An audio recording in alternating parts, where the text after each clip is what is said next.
এই হাঁসটা আমরা 1600 টাকা দিয়ে কিনে এনেছি বাজিতপুর বাজার থেকে। আজকে বাজিতপুরের বাজার ছিল।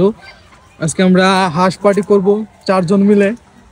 টাকা আমাদের কাছে টাকার খনি হয়ে গেছে কয়েকদিন ধরে। খানা খা যারা এই যে আমরা এই 3 জন আর আমরা আজকে হাঁস খাবো। পরবর্তী হাঁস কি করবো না করবো সব দেখাবো আপনাদের। আজটা কি মুখ এবং, মারে নেবে খাওয়ার আগ পর্যন্ত আপনাদেরকে দেখাবো হাঁস কিভাবে খেতে। হাঁস আমরা একদম বেছে নিয়েছি। বাঁচতে বাঁচতে আপনার 3 ঘন্টা লেগে গিয়েছে।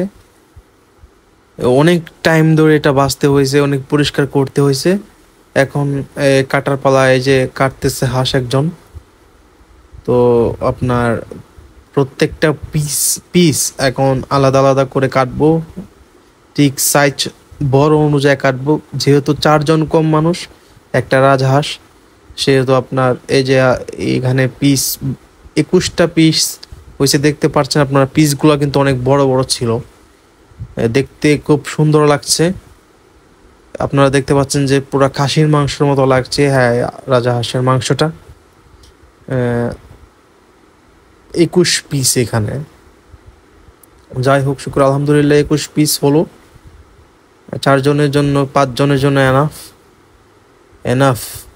এখন আপনার আমরা রান্নায় বসাবো। শেষ পর্যায়ে আমাদের হাঁস রান্নার ভিডিও। এই যে হাঁস একদম হয়ে গেছে, দেখছেন ঝোলটা কত ঘন। এই রে কি একটা অবস্থা। বন্ধার 3 টাকা এই নেবো। আর এখানে রান্না 4 জনের জন্য 4টা। আর এখন আমরা বসি নাই, জোস আজকে খাওয়া হবে, তারপর মাল্টুস হবে, তারপর পাল্টুস হবে।